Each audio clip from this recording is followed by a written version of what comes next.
Not a shadow can rise, not a cloud in the skies, but his smile quickly drives it away. Not a doubt nor a fear, not a sigh nor a tear can abide while we trust and obey. Not a burden we bear, not a sorrow we share, but our toil he doth richly repay. Not a grief, nor a loss, not a frown, nor a cross, but is blessed if we trust and obey. Trust and obey, for there's no other way to be happy in Jesus, but to trust and obey.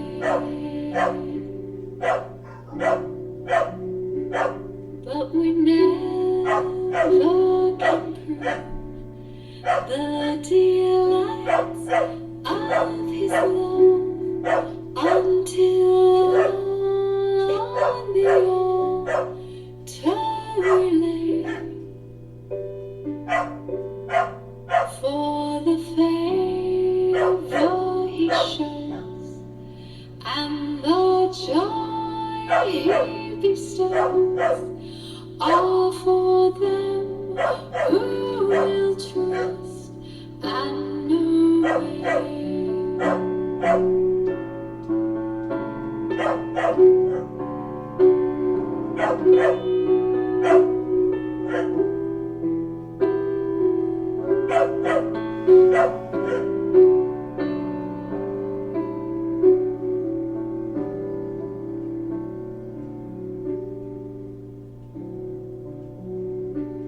Then in fellowship sweet we shall sit at his feet, or we'll walk by his side in the way.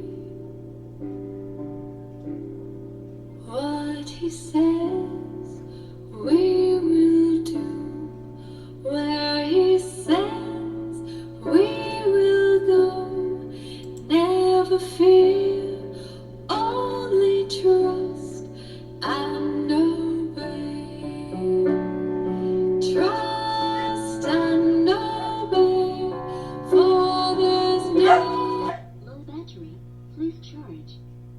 to be happy in Jesus, but to trust and obey.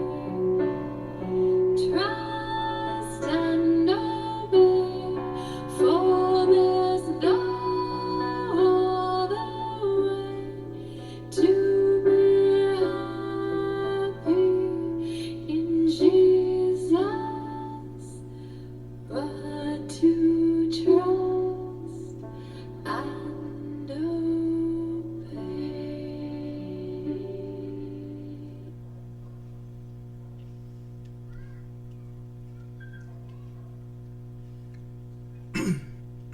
Power off.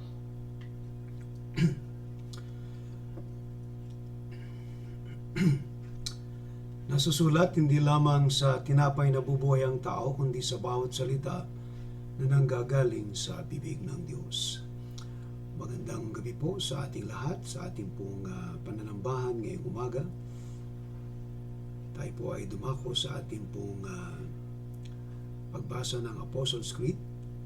Sumasampalataya ako sa Diyos amang makapangyarihan sa lahat, lumalang ng langit at lupa, at kay Jesucristo na Panginoon natin, na sa hiwaga ng Espiritu Santo, pinanganak ng Birhing Maria, nagdamdam ng hirap sa katulad ni Poncio Pilato, ipinako sa krus, namatay at nilibing sa ikatlong araw, at nabuhay sa mga patay, umakyat sa langit at umupo sa kanan ng Diyos Amang makapangyarihan sa lahat. Doon nagmumula na paparito upang humukom sa mga buhay at mga patay. Sinasampalatayanan ko ang Espiritu Santo, ang banal na iglesyang laganap, ang pagkakaisa ng mga banal at kapatawaran ng mga kasalanan, ang kabuhayan ng katawan at ang buhay na walang hanggan. Siya nawa. Ang 10 utos. Huwag kang magkakaroon ng ibang Diyos sa harap ko. Huwag kang gagawa para sa iyo ng larawang inanyuan. Huwag mong babanggitin ang pangalan ng Panginoon mong Diyos sa walang kabuluhan. Alalahanin mo ang araw ng Sabat upang ipangilin. Igalang mo ang iyong ama at ang iyong ina. Huwag kang papatay. Huwag kang mangangalunya. Huwag kang magnanakaw. Huwag kang magbibintang sa iyong kapwa. Huwag mong imbutin ang anumang bagay ng iyong kapwa. Pagpalain ng Diyos ang pagkabasa ng kanyang mga salita. Tayo po ay nasa serye ng thematic Sermon of the Bible. At tinalakay po natin ang aklat ng Genesis, and Exodus, and Leviticus. At ngayon po ang ating ipaglilingkod ay ang aklat ng Leviticus. Sa bawat aklat ng Biblia ay may kanya-kanya po itong tema. At kung saan ay natagpuan po natin na ang Genesis ang pinaka-seed plot of the Bible. Kung gusto nating maintindihan ang lahat patungkol sa creation, plano ng Diyos at ang ating hinaharap, ay babalik po tayo dun sa aklat ng Genesis. At tinalakay po natin ang Exodus, ang tinatawag nating paglaya o deliverance from the bondage of Egypt, na lumalarawan na sa paglaya natin mula sa pagkagapo sa kasalanan. At ngayon ay tatalakayin po natin ang Leviticus. Sa Biblia po ay ito'y binubuo ng 66 book of the entire Bible. Meron po tayong 39 books in the Old Testament and 27 book in the New Testament. Sa book of the Old Testament, we have the Torah, or we call this the Pentateuch. At nabanggit po natin ang Genesis, Exodus, Leviticus, Numbers, Deuteronomy, and what else? Ito pong 5 aklat na to. Genesis, Exodus, Leviticus, Numbers, and Deuteronomy. So yan po ang the 5 books of Moses. And then we have also history. At ito po ay mga kasaysayan ng bansang Israel. And then we have the writings of Solomon, ang wisdom. And then the writings of the prophets. We have major prophets and minor prophets. And the New Testament, we have the Gospel. We have Matthew, Mark, Luke, and John. And then we have the book of Acts and church history. And then we have the epistle of Paul, mga liham ni Pablo sa mga simbahan. At meron din tayong general letters na sinulat ng iba't ibang mga apostol. And the last ay ang prophecy. Dito ay makita natin ang pinakakonklusyon o kabuuan ng kasaysayan ng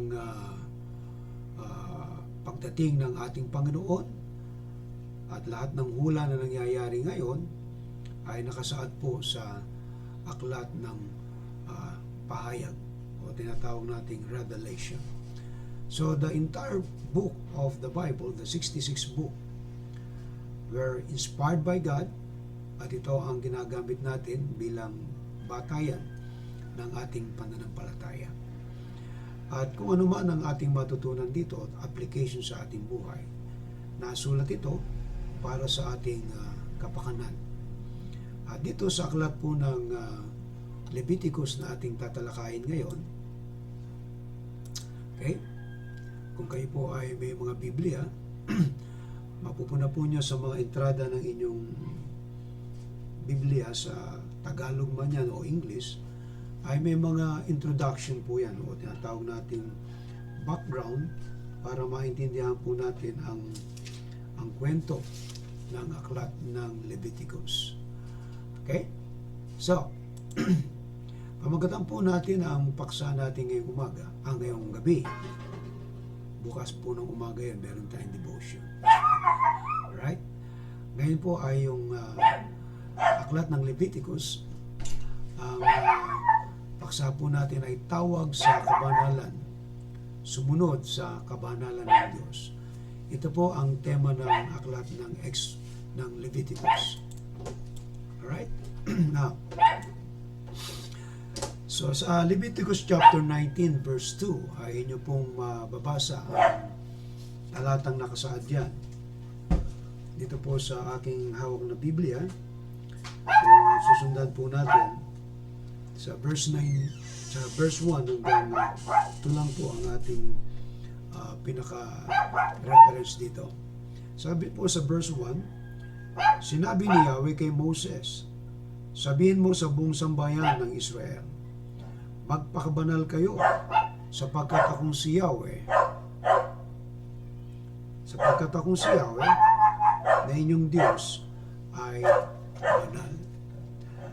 Mga kapatid at mga kaibigan, ating minamahal na taga-subaybay po ng ating Sunday worship service, tayo po'y dumulog sa panalangin at hilingin natin sa Diyos na tayo samahan sa gabing ito ng ating pong pananambahan sa Espiritu at katotohanan. Let us pray. Dakila naming Diyos, maraming salamat po sa iyo sa gabing ito ng aming pong pagsamba sa Espiritu at katotohanan. Dalangin po namin ang kapangyarihan mo, Panginoon, na idaloy mo po sa amin sa kabila ng mga kabagabagan, alalahanin, hamon, pagsubok na aming nararanasan sa buhay na ito. Kami po ay magtatagumpay sapagkat ikaw ay kasama namin. Aming dalangin, Panginoon, ang patuloy na pagdaloy ng iyong banal na Espiritu at sa aming po mga kapatid na nakatunghay ngayong gabi ito, nawa po ang iyong pagpapala, ang iyong pong kapayapaan, ang iyong pong karunungan, ang iyong pong biyaya, Panginoon, ang dumaloy sa kanila. Niling po namin, Panginoon, higit sa lahat ang iyong pong paggabay sa amin. At sa gabi ito, Panginoon, ay aming sasambahin ka sa Espiritu at katotohanan. Ito po ang aming dinadalangin sa pangalan ni Kristo Jesus na aming Panginoon at tagapagligtas. Amen and amen. Amen. Okay? So, purihan ng Diyos at tayo po ay nagkaroon muli ng pagkakataon para sumamba sa Panginoon through online. Okay. So, dito po sa talata natin ng Leviticus, ano po? Ito po ay salin po sa ang Biblia. Kanina, binasa natin yung Revised Tagalog Filipino Version. Dito po sa talatang ito ng verse 2 ng 19 ng Leviticus, ang sabi ng Panginoon, maging banal kayo sapagkat ako ang Panginoon ninyong Diyos ay banal. Kaya sa ibang salin ay nakita po natin na ang diwa ay naroon din, hindi po nawawala na po. Ang Diyos ng Israel ay nag-uutos sa kanyang bayan na sila ay magpakabanal. Paano kaya gagawin nila ang pagpapakabanal? Kung babalikan po natin ang kasaysayan ng bansang Israel, sila po ay tinatawag na piniling bayan ng Diyos.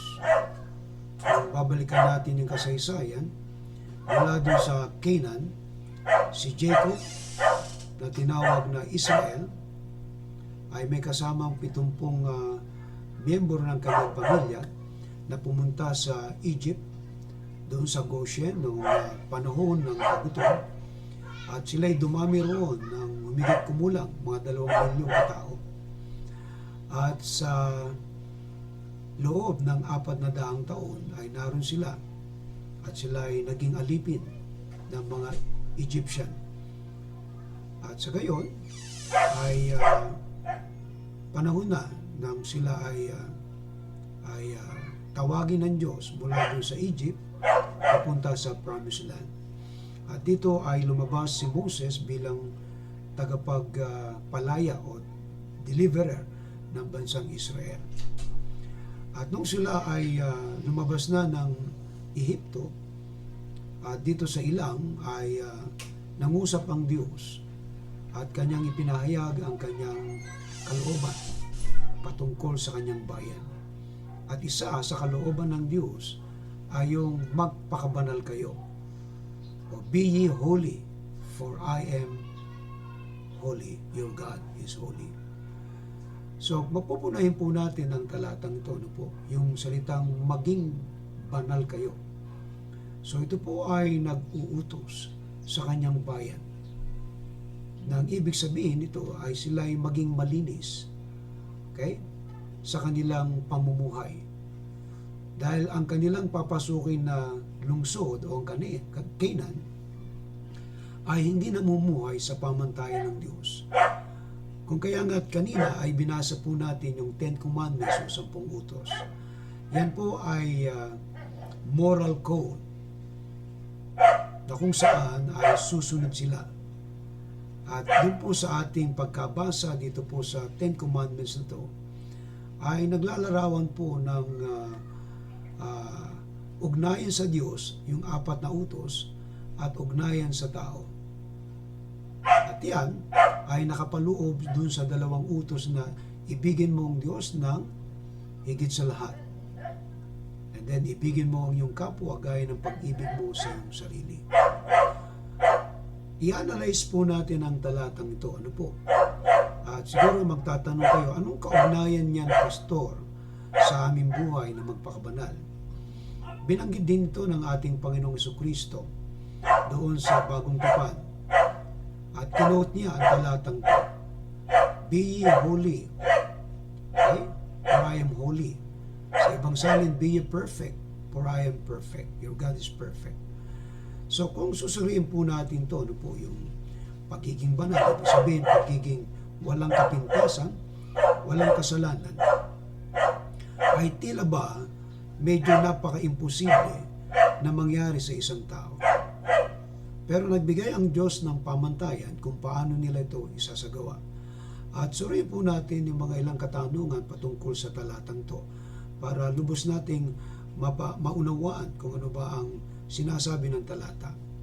Ang tanong pong una ay paano inilalarawan ng talata ang konsepto ng kabanalan.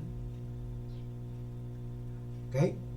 So, pag sinabi po nating nilalarawan yung kaisipan ng kabanalan, ano ba yung description ng kabanalan na iniuutos ng Diyos sa kanila?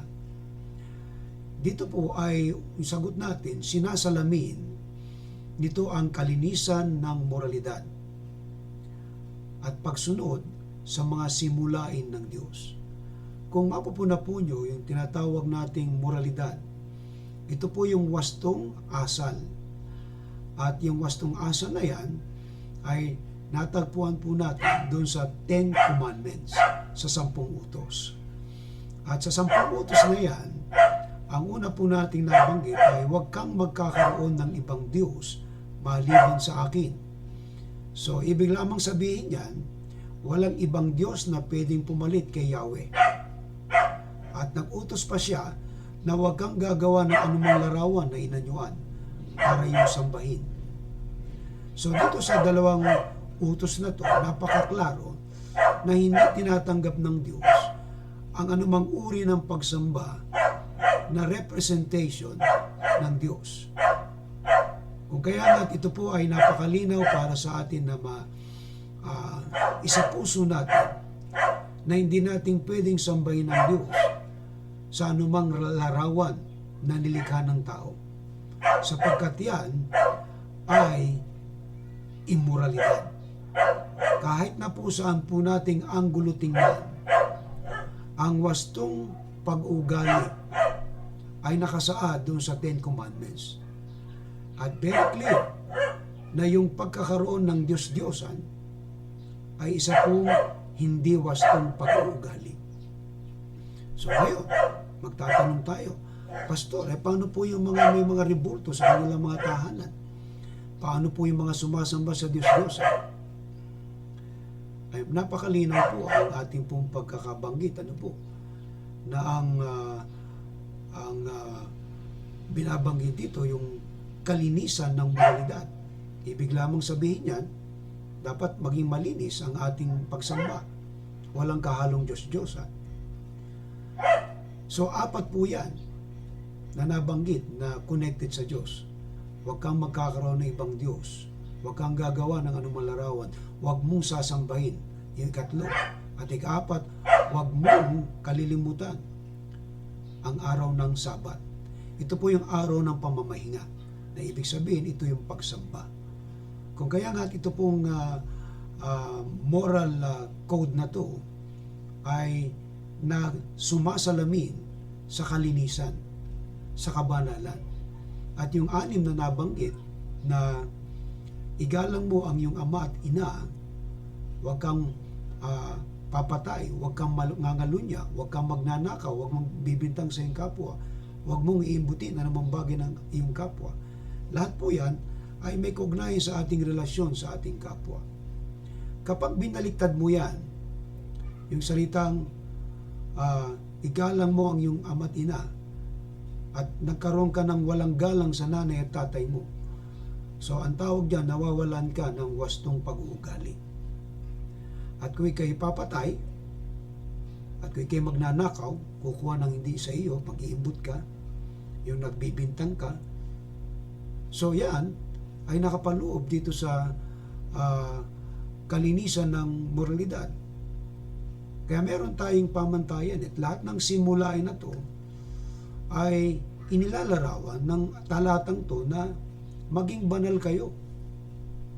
At sa pagiging banal na yan, ibinigay ng Diyos yan para ating sundin. Amen po. Klaro po. Okay? Now, tingnan po natin doon sa 2 na tanong. Paano ipinatutupad ang utos na maging banal sa mga anak ni Israel? Yan pong tanong natin. Pagtatanong tayo ng paano, yung paraan. Paano pinatutupad ang utos na maging banal sa mga anak ni Israel? Ito po ang tawag dito ay, yung sagot natin, ay personal na pangako sa matuwid na pamumuhay. Ibig sabihin, bawat isa sa kanila ay magkakaroon ng commitment na mamuhay ng matuwid base doon sa utos ng Diyos. Kaya matuwid po yung pamumuhay na tayo ay hindi sumasamba sa mga Diyos-Diyosan. Hello? Matuwid na pamumuhay kung tayo po ay gumagalang sa ating mga magulang. Matuwid na pamumuhay kung hindi tayo papatay, kung hindi tayo magnanakaw. So yan ay pamantayan ng tinatawag nating pagmamahal sa ating kapwa. At higit sa lahat, yung pagmamahal natin sa Diyos. Right? Ikalawa po dito ay yung pagpapatupad nito, yung mabuting pag-uugali. Matuwid na pamumuhay yan, at yung mabuting pag-uugaling yan ay makikita sa atin, sa ating pamumuhay, kung paano natin sinasagawa ang mga utos ng Diyos. At 3 dito, yung spiritual devotion. Right? So yung ating pagiging devoted, spiritual sa ating pagsamba sa Diyos. Kaya nga ang Diyos ay nagpakilala sa pamamagitan ni Jesucristo. At siya mismo ang nagsasabi na kinakailangan nating sambahin ng Diyos sa espiritu at katotohanan. Kaya kung magkakaroon pa tayo ng ibang Diyos maliban sa Kanya, hindi na po tayo sumusunod doon sa kabanalan. Sapagkat ang Panginoon mismo nagsabi, maging banal kayo. Kasama po dito ang lahat ng mga pamantayang ito na itinakda ng Diyos para sa kanyang bayan. At tayo, bilang katipan din ng Diyos sa pamamagitan ng pananampalataya kay Kristo, ay nasa ilalim pa rin tayo ng pagsunod sa ganitong uri ng moral code o moral standard. Bagamat tayo ay naligtas sa biyaya, hindi sa pamamagitan ng ating gawa. Okay? So, kaya nga, itong yung paraan na paano natin ipapatupad ay yung ating personal na pangako sa matuwid na pamumuhay, mabuting pag-uugali, at ang ating spiritual devotion. Okay? Now, meron po tayong ikatlo pa rito na pagsisiyasat dito sa talatang ito. Ano ang mga moral at ethical na simulain na ipinapahayag sa utos na maging banal? So kapag tingin niyo po yung salitang banal, be ye holy. Okay? May mga moral at ethical na principle na nakapalupo sa salitang ito na pinapahayag ng ni Yahweh sa kanyang bayan. Okay? Ang sagot diyan ay sundin ang mga simulain tulad ng katotohanan, tulad ng katarungan, tulad ng pagkaawa, at tulad ng integridad. Yung katotohanan na tayo ay sumusunod ayon doon sa salita ng Diyos. Kasi itong sinabi niyang katotohanan na kailangan natin ipamuhay. Dahil ang salita ng Diyos ay katotohanan. Okay? Nakapaloob doon sa maging banal kayo. Ito isang katotohanan na inuutos sa atin na gawin natin ito. Alright? At ito ay nagpapahayag na maging banal sa harapan ng Diyos. Kapag yung katotohanan niya ang ating ipinamumuhay. At yung salitang katarungan ay yung hustisya na nagiging patas tayo ng pagtingin sa kanino man. Amen? And then yung pagkaawa.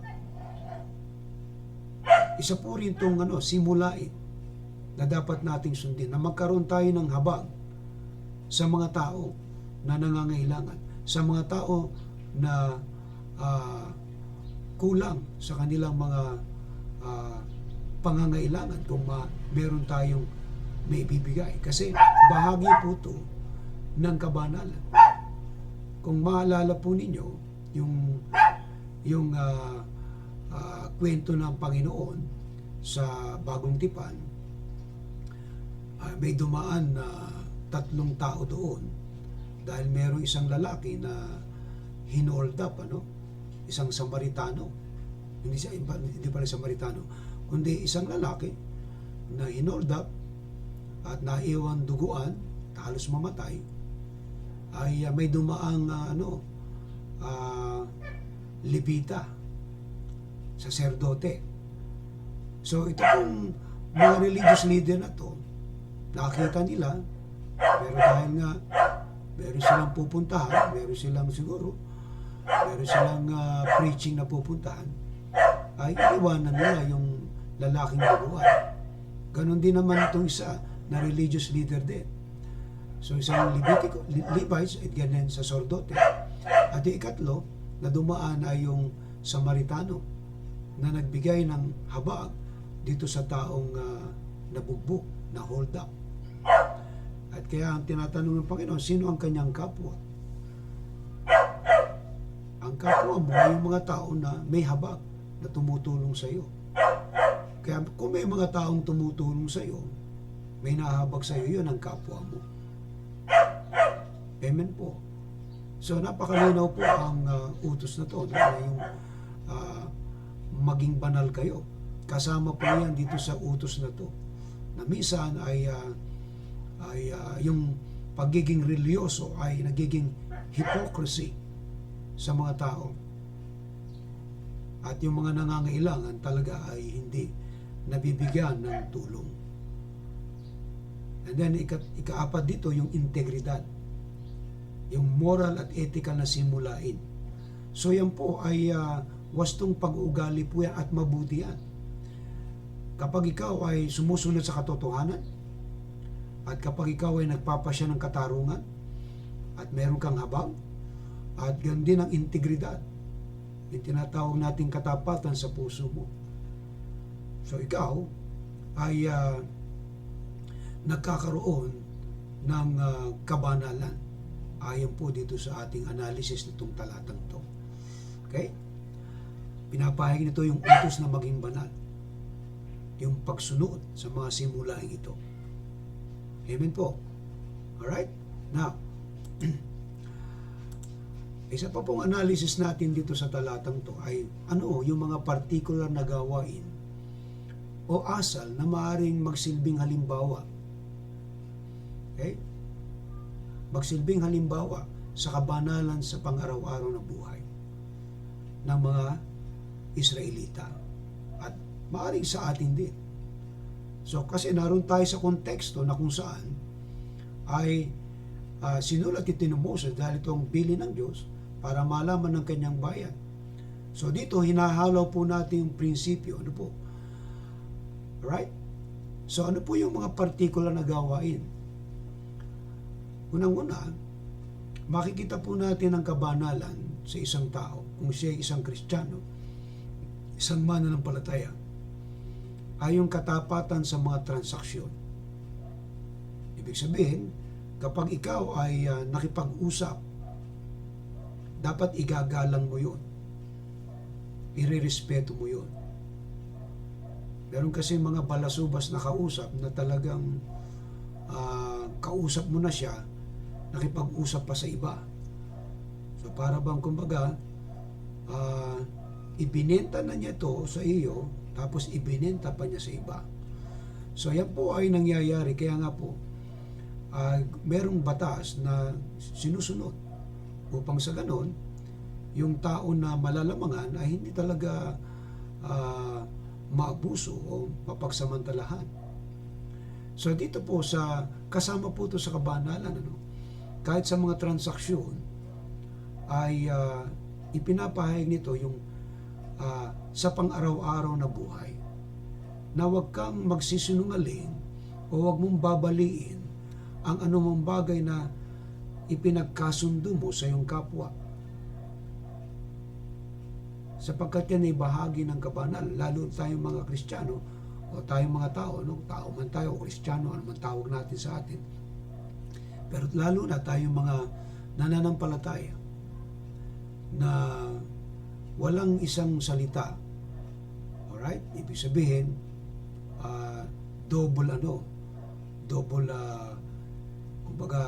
double transaction yung ating ginagawa, na wala tayong isang sabi. Kasi nga, merong nakatago doon na kasinungalingan. Kaya kung magsisinungaling ka sa sarili mo, magsasabi ka ng ganito at hindi mo naman gagawin, ay gumagawa ka ng violation o gumagawa ka ng breach ng transaction, ng breach ng contract. So kaya nga po ito ay mahalaga na mapag-aralan po natin, sapagkat kahit sa ating pakikipag-usap ay ating pong igalang ang ating mga sinabi. Kaya mahirap magbitaw ng mga pangako at kalimitan nababanggit po natin yan. At yan ay kaugnay sa kabanalan. Huwag kang mangangako na hindi mo kayang ibigay. Nangyayari po sa atin yan. Maaaring magbabanggit tayo ng mga bagay na gusto natin gawin. Pero kung wala namang pangako na nakapaloob dyan, kwento lang yan. Pero yung ipangako mo, itaga mo sa bato, ibang usapan ng transaksyon yan. Okay? At kasama din dito yung pagkaawa sa iba, nabanggit na po natin yan. Yung mga particular na gawain, right? Na magkaroon tayo ng habag sa iba. At yung pagsunod sa mabuting pamantayan. So mabuting pamantayan ay ang Ten Commandments para sa pamumuhay na matuwid sa harap ng Diyos. And then, yung pangako sa katarungan na hindi tayo malalamang ng ating kapwa, kundi parehas na pagtingin sa ating kapwa.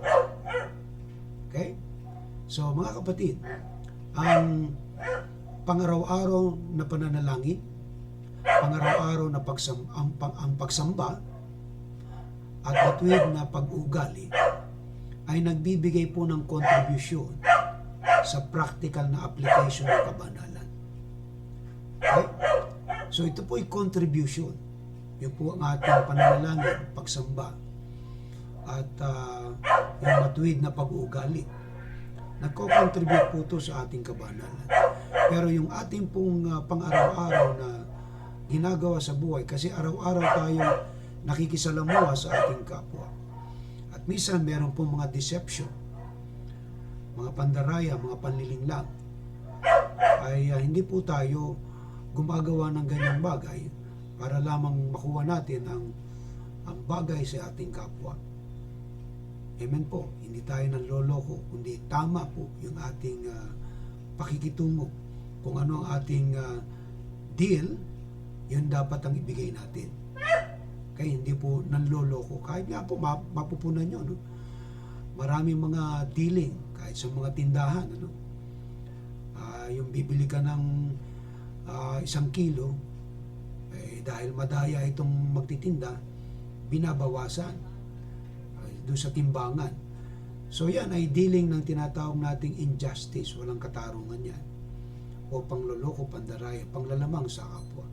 So sa negosyo, ay pwede pong i-apply po rin ang kabanalan. Ibig sabihin, ay mag-deliver ka ng produkto na hindi ka nang loloko. Marami pong scammer ngayon sa totoo lang. Kahit ka nga magpa-deliver sa Shopee, sa Lazada, minsan meron kang matagpuan ng mga scammer ng mga vendors, yung mga nagtitinda, na ang ganda-ganda ng promotion, pero pagdating sa iyo, grabe, isa palang fake. So, those dealing ay hindi kinalulugaran ng Diyos. Kaya kung tayo man ay nasa larangan ng trabaho o negosyo, ay i-deliver natin kung anong tama at angkop. Sapagkat yan po ay bahagi ng kabanalan. Right? Dahil ang Diyos ay banal. Hindi niya tatanggapin ang anumang kasalanan sa ating buhay. Amen? Alright? So, yan po ang ating ika-4 na analysis. Meron pa po tayong analysis dito sa talatang to kasi ito ay may mga practical na bagay na ating matututunan. Ano po? Hindi po yung pagiging reliyoso. Maaaring religious ka, no? Meron tayong mga kakilalang ganyan. Napaka-religyoso, pero makikita po sa pang-araw-araw ng buhay nila, taliwas doon sa kanilang pagiging religious. So, hindi po ito nakalulugod din sa Diyos. Ito ay hypocrisy. Katulad ng nabanggit na kwento ng ating Panginoon doon sa lalaking tinulungan ng mabuting Samaritano. Kaya ang Panginoon ay nalulugod doon sa mga tao na gumagawa ng mabuti para sa kanilang kapwa. Na kahit na ano pang taas ng religious status ng isang tao, kung wala yung pag-ibig sa kapwa, wala rin kabuluhan. Hindi rin tatanggapin ng Panginoon ang mga ganyang uri ng plastic na kabanalan. Okay? Kunwari banal, yung pala, may mga kwento ng ng pang-aabuso, rape, na nag-guess niyo po mga kapatid. May isang kilala ngayong mangangaral. Grabe ang accusation sa kanya. So, hindi natin pwedeng husgan kasi hindi pa napuprove. Pero pagka ganyan, may mga alingas-ngas na bumabalatay sa iyong pagkatao. Katulad nung pang-abuso sa mga babae, rape. Grabe. Ano yan? And that is, masasabi natin talagang parang ano yan yung isang puntod sa sementeryo na puting-puti ang labas pero yung loob bulok. Hindi natutuwa ang Diyos sa ganyang uri ng kabanalan. Kaya tayo po ay kinakailangan magpakatotoo kung ano talaga tayo. So hindi po tayo perfecto. Pero yung pagiging totoo sa ating pagkatao ayon sa ating pananampalataya, mas lalo nakakalugod sa Diyos yun. Pero kung tayo nagpipilit na magawa natin mabuti, mas maganda po yun. Dahil may biyaya naman ng Diyos para sa atin. Amen? So yun po yung ating isa pang analysis, pinakahuli na po yun. So kung ating susumahin ito pong ating talatang ito, ano po? Ang una, ang kabanalan po ay kalinisan ng moralidad. Pag sinabi nating moralidad, yung wastong pag-uugali, asal, na iniutos ng Diyos sa kanyang bayan bilang obligasyon sa kasunduan sa pagitan ng Diyos at Israel. Dahil ang Diyos ay nakapagtipan sa bayang Israel mula po kay sa kanilang mga ninuno na si Abraham. So yung tipan na yun ay meron silang obligasyon. Kumbaga, pagpapalain ko kayo, pero ito yung gagawin nyo. Susunod kayo sa aking mga utos. Kaya bilang bayan ng Diyos, na inuutos niyang magpakabanal kayo, sapagkat akong si Yahweh, ang iyong Diyos, ay banal. At hindi niya hahayaan na yung kasalanan ay manatili. Ngayon, sa prinsipyo ng kabanalan sa ating buhay bilang mga mananampalataya, paano ba natin mapapakita ang ating kabanalan sa harapan ng Diyos? Hindi po tayo banal ng linggo. Pagdating ng Lunes hanggang Sabado, ay parang na tayong impyerno ng buhay. So taliwas po yan sa itinuturo sa atin ng banal na kasulatan. Kung kaya't napakainam at napakahalaga na may pamuhay natin ang salita ng Diyos, ang sinasabi nito. At yun ang magpapatunay na meron tayong kabanalan. Yung ating pakikipag-ugnayan sa ating kapwa, yung ating mga sinasabi, yung ating mga ginagawa na tama at mabuti, yun na nakalulugod sa Diyos. Pero kung tayo ay gumagawa ng taliwas dun sa tama, hindi ito kabanalan, isa itong plastic na magiging reliyoso ka pag linggo, pagdating ng Lunes hanggang Sabado, ay si Satanas na ang buhay mo, ang personality mo.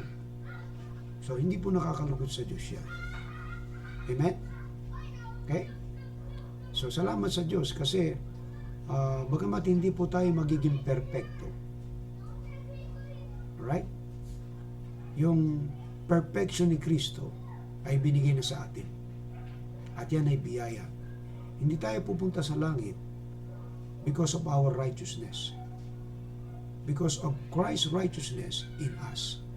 Yung katwiran na inilagay niya at ibinihis niya sa atin, ito ang magiging guarantee na tayo ay pupunta sa langit kahit hindi tayo perfect. Because nobody is perfect. Only Christ is perfect. Si Kristo lang ang perfecto. At yung kanyang righteousness na ibinigay sa atin, yun ang nagpapawalang sala sa atin. Kaya po tayo ay patuloy lagi na binabanal, sinasanctify sa araw-araw. At ang nagsasangtipay sa atin, walang iba kundi ang salita ng Diyos. Kaya kung ito po ay lalo nang ipamumuhay natin, mas lalo na ang presensya ng Diyos, yung kabanalan niya, talagang dumadaloy sa atin yan. Mahayag sa ating buhay. Ano man ang ating mga ginagawa.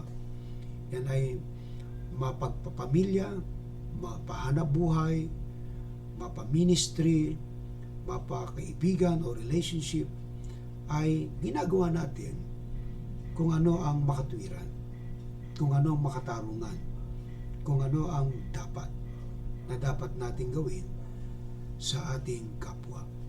at higit sa lahat sa Diyos. Kaya nga, kung iginagalang natin ang Panginoon sa araw ng linggo, ay dapat naroon tayo sa pagsamba. Hindi kung ano-ano ang ginagawa natin pag Sunday. Kung ikaw nakasamba na sa linggo, okay na kung ano ang gagawin mo. Pero bigyan natin ng oras ang Diyos. Kasi yan, paggalang sa Panginoon dahil siya ang lumikha ng lahat. At siya rin ang nagpo-provide ng kailangan mo. Kaya ka nabubuhay ngayon. Amen? Yan po'y bahagi ng kabanalan. That's number 1. Number 2, ang pagsunod sa utos para sa matuwid na pamumuhay, ang ethical na pag-uugali o wastong pag-uugali, at spiritual na debosyon ay identity na may ugnayan tayo sa Diyos. Ibig sabihin po ng identity, ito po yung pagkakilanlan natin. Okay? Na kapag tayo sumunod dun sa kanyang utos, sa matuwid na pamumuhay. Alright? Yung matuwid na pamumuhay ay pinapakita nito kung paano tayo mamuhay sa lipunan ng tao. Okay? At yung ating pamumuhay na yan, mula ulo hanggang talampakan, ano po? Sa trabaho, sa hanap buhay, sa pakikipag-usap, okay? Ay tayo po ay tapat sa bagay na ating sinasabi at ginagawa. Right? So, ikatlo po, kaya ito ay magpapakita ng katapatan, katarungan at kabaitan sa kanilang pakikipag-ugnayan sa tao at Diyos. Dahil meron tayong identity.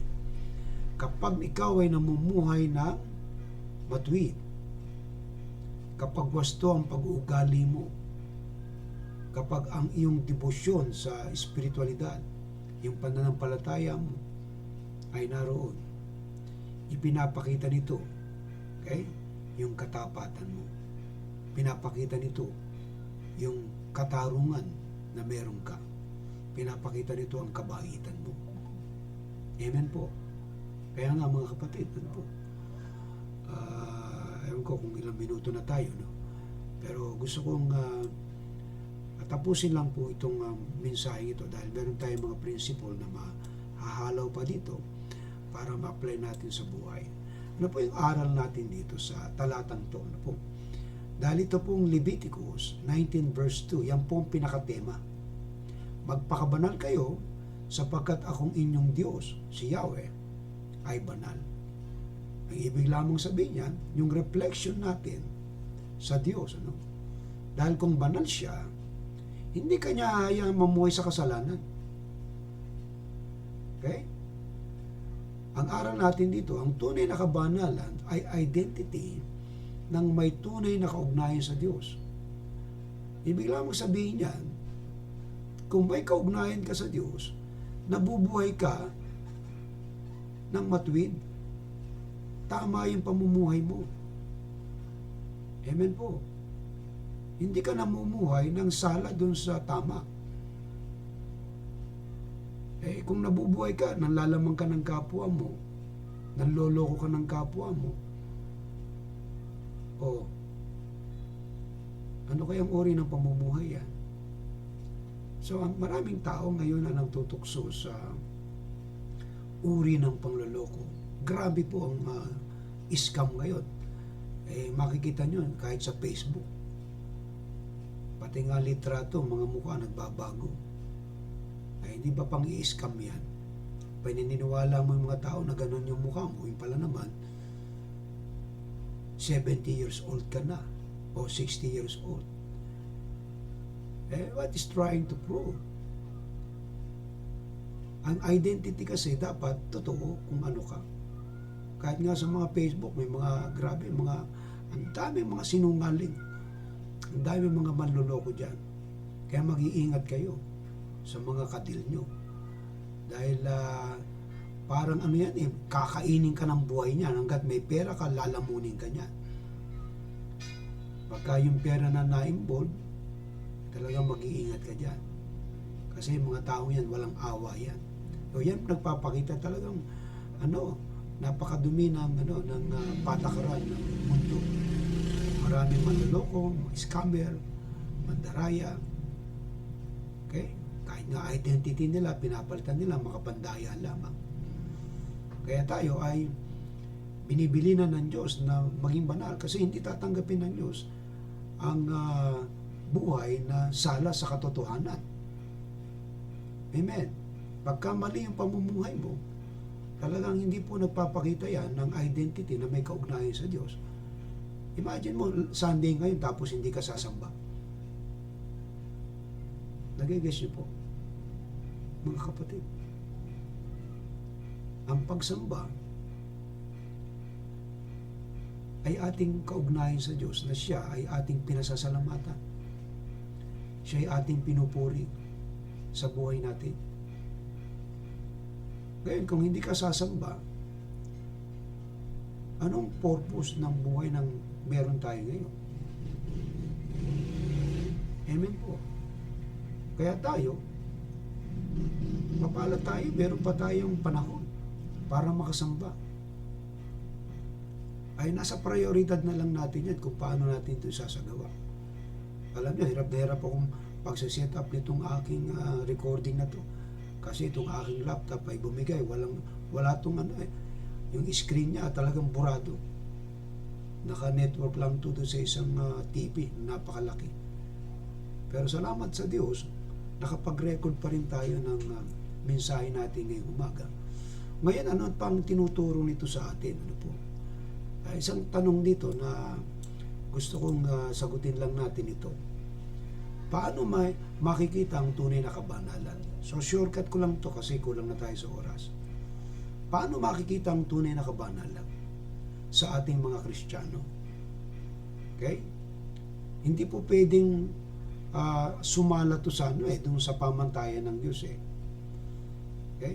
Yung kabanalan kasi, ito yung kalinisan ng moralidad. Yung purity. Okay? Meron pong tinatawag na hypocritical holiness. Okay? Banal paglinggo. Pero pagdating ng Lunes hanggang Sabado, hindi na banal. So ano ba talaga, paano ba makikita ang tunay na kabanalan? So hindi lamang po ito pang linggo, pang araw-araw to, kung paano tayo namumuhay. Amen po. Alright? Now, una, are you ready? Yung pamumuhay ng merong moralidad. Isa po itong pamantayan. Ano po? So, shortcutin ko na lang to. Alright? Ito pong pamumuhay ng may moralidad, pinapakita nito ang kabanalan sa pamamagitan ng pagsunod at pagsunod sa prinsipyo ng moralidad. Binanggit na natin yung 10 Commandments. Pag sumala ka doon, okay, binaliktad mo yan, immoral ang labas mo. Kaya yung prinsipyo ng morality, kung titingnan natin, unang-una na yung pagsamba sa Diyos. Pagka mali ang pagsamba mo sa Diyos at sinamba mo'y kahoy at bato, nagiging immoral ka. Ibig sabihin, hindi wasto ang pag-uugali mo sapagkat hindi tama ang sinusunod mong standard. Pastor, bakit nila ginagawa yan kung mali yan? Mga bulag nga hindi nga nakikita ang katotohanan Dahil yung katiwiran nila ang sinusunod. Dahil kung susundin natin yung utos ng Diyos, yun na ang utos niya Very clear. Kaya, unang-una, titingnan natin yung nabanggit natin na puntos ay yung pamumuhay na may moralidad. Okay?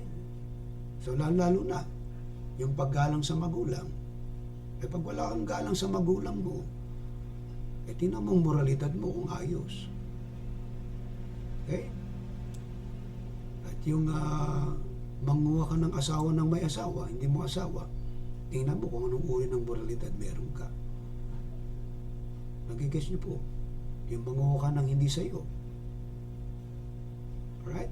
So, ikalawa, tandaan natin, yung pagtulong sa kapwa, bahagi po yan ng tunay na kabanalan. Okay? So, isa po dito na titingnan natin ay yung konsepto ng kabanalan sa pamamagitan ng pagtulong sa kapwa. Ipinakita na po yan doon sa kwento natin kanina. 3 yung dumaan, isang Levita, isang saserdote, at yung 3, isang Samaritano. Kaya nga yung mabuting Samaritano, nang tanungin ni Jesus yung isang tao na gusto niya maging matuwid, gusto niya maging banal sino ang aking kapwa? Nang tanungin siya, sino yung kapwa mo? Doon sa 3, sino yung kapwa? Ayun pong tumulong, yun. Kaya nga, sa pamamagitan ng pagtulong mo sa kapwa, ikaw ay kapwa ng kapwa mo na tinulungan. Right? Hindi mo yung iniwan. Kita mo na So kaya kung babalik tayo sa kabanalan, yung pagmamahal mo sa kapwa, yan ay konsepto ng kabanalan. Amen po. Okay? So, 4, yung pagsusulong ng katarungan at pantay na lipunan. Hindi po pantay ang lipunan natin sa mundo. Lagi talagang may mahirap at may mayaman. May kakaunting pagkain at mas maraming pagkain. May kakaunting pera at mas maraming may pera. Kung ikaw ay dumadaming pera at mas marami kang yaman, yung equality na matulungan yung mga nangangailangan. Okay? Anong sabi ni Kristo? Yung isang binatang mayaman. Sabi niya, paano siya magiging katanggap-tanggap? Mag-inherit ng eternal life. Sabi niya, ginawa ko na pong lahat yan. Okay? Yung utos na yan. Nang mapuna ni Kristo, may kulang sa iyo. Kasi napakayaman niya Benta mo mga ari-arian mo, pamigay mo sa mahihirap at sumunod ka sa akin. Ay doon, nahamon yung kanyang yung kanyang pagkatao. Grabe, yaman ko ibebenta ko pagkatapos ibibigay ko sa iba. So, yung pagsusulong ng katarungan, kasi talaga sa totoo lang, yung may mga taong maraming pera talagang sobrang pagkain nila. Halos yung pagkain nila itinatapon na lang. Wala na silang mapaglagyan ng pera. Pero tandaan natin, lahat yan may mga consequences Pero dito pinapakita yung pagsusulong ng katarungan. Kung ikaw ay nakakaangat sa buhay, so tulungan mo yung nangangailangan. Pero iba, talagang sabi na, ayan, magpapakasaya na ako. Alright, sasabihin ko sa aking sarili, ayan, wala ka ng kailangan. Lahat mayroon ka. Anong sabi sa kanya ng Diyos? Isa kang hangal. Ngayon din, kukunin kong kaluluwa mo. Sino makikinabang niyan? Mga kaibigan at mga kapatid, tingnan po natin ang kabanalan. 3 po yan Yung pamumuhay na may moralidad. Okay? At ano yung isa na ating nabanggit kanina? Okay?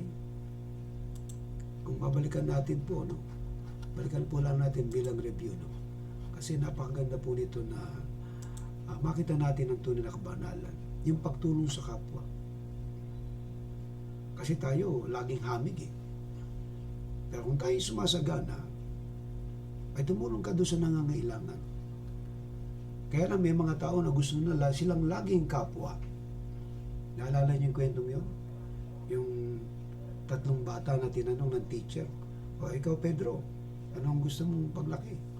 Ay gusto ko pong maging doktor. Bakit? Para makatulong sa kapwa. Maganda yan.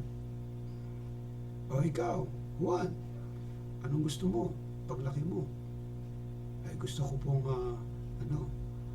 maging teacher. Eh bakit? Para makatulong sa kapwa. Yung isa, gusto niya maging kapwa para tulungan siya. Pag ganun po ang tendency ng buhay natin, na tayo na lang ang laging tinutulungan, tingnan natin kung nasan tayo. Kasi, yung inutusan ng Diyos na magpakabanal kayo sapagkat akong inyong Diyos ay banal. May reflection yan kung ano ang Diyos sa buhay mo. Tandaan niyo po, ang Diyos ay banal. At bilang banal, lahat ng kanyang pagpapasya tama. Lahat ng kanyang ginagawa tama yan. Walang mali. Because God is perfect. At ito ang gusto ng Diyos na maging reflection ng ating buhay sa Kanya. Kung paano ang bayang Israel ay ganoon na nais niya. Sa ating mga Kristiyano, nais din ng Diyos yung kabanalan sa atin. Amen po. Huwag tayong manglamang ng ating kapwa. Huwag tayong manloko. Alright? Maging patas tayo. Sapagkat yan ay nire-require ng kabanalan. Tama pong asal yan. Amen po. Alright? So, wakasan po natin po sa isang panalangin. Hindi ko na po minention pa yung ibang mga puntos dito. Right? Pero dito po sa katiyakan sa katarungan, ang maaring sulong ng kabanalan sa ating lipunan. Kapag tayo namumuhay na may kabanalan, yung katarungan ay na-execute po natin sa ating lipunan. Wala tayong kinikilingan. Nagiging patas tayo sa lahat. Right? Kung paano naman, ganun din tumingin ng Diyos sa atin. So tayo po ay dadako po sa ating pananalangin at announcement po natin. So next Sunday po ay meron tayong face-to-face worship service at ating pong prepare ang ating mga sarili sa ating pagsamba face-to-face. So plano po natin na tayo po ay talagang bigyan ng Diyos ng bahay-sambahan. At sa gayon, magkaroon po tayo ng lugar na kung saan talaga tayo dapat manirahan. Pero hanggang tayo ay sa ganitong sitwasyon, ay talagang hindi ko alam kung paano gagawin ng Diyos sa atin ito. Pero tayo nananalangin at kayo matagal na rin nagpe-pray na tayo bigyan ng Diyos ng bahay-sambahan. Kalooban ng Diyos lagi ang maganap. Pero paano po natin gagawin ito? Talaga pong yung awa at abag ng Diyos sa sitwasyon natin kung paano tayo magkakaroon ng bahay-sambahan. Hilingin natin sa Panginoon. Okay?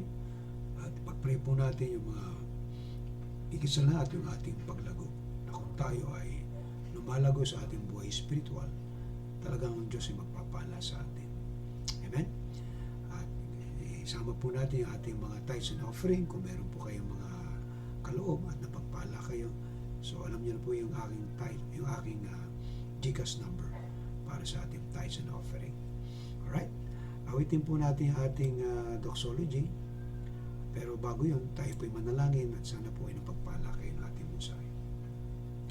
Dakilan namin Diyos, nagpapasalamat po kami sa iyo sa gabing ito, Panginoon, na mensahe mo ay dumating sa aming puso, Panginoon, na kami po ay kailangang magpakabanal, maging banal sapagkat ikaw ay banal. Ibig sabihin, ang aming moralidad ay malinis at namumuhay kami sa tama. At ikaw po, Panginoon, nagtuturo sa amin ito, Panginoon, na maging tapat kami sa aming ugnayan sa aming kapwa at higit sa lahat sa aming ugnayan sa iyo, Panginoon. Kaya, Panginoon, kung ano man mga karumihan na meron kami, linisin mo po ang aming mga puso at aming dinadalangin na aming mga kapatid, Panginoon, na nakatungay ngayon na sila po iyong pagpalain. Salamat po sa biyaya na pinagkaloob mo sa bawat isa. Ito po ang aming dalangin, Panginoon, lalo na po ang aming nakikinig ng mga kapatid ngayon. Pagpalain mo po sila, Panginoon, tugunin mo po ang kanilang mga panalangin at ang aming simbahan, Panginoon, nihihanda mo para sa amin ay malugod namin tatanggapin, Panginoon. Father, we pray that you help us, O God, in Jesus' name. In Jesus' name. Amen. Right, awitin po natin ating doxology. Praise God from whom all blessings flow. Praise Him, all creatures here below. Praise Him above, ye heavenly hosts. Praise Father, Son, and Holy Ghost. Amen. Pagpalain ka nawa at ingatan ni Yahweh, kahabagan ka nawa at subaybayan ni Yahweh, lingapin ka nawa at bigyan ng kapayapaan ni Yahweh. Tatlo pong amen. Amen. Amen. Amen. Magandang gabi po sa inyong lahat, mga kapatid. At tayo po'y magkita-kitang muli. Bukas ng umaga po ay meron po tayong early morning devotion, 6:30, sa pagpapatuloy po ng kagalakan sa presensya ng Diyos. Magkita-kita po tayo. Ito po ay mga pagkain espiritual na kailangan natin sa ating buhay upang patuloy tayo na naglilingkod sa ating Panginoon. Pagpalain nawa kayo ng Panginoon. See you po tomorrow morning.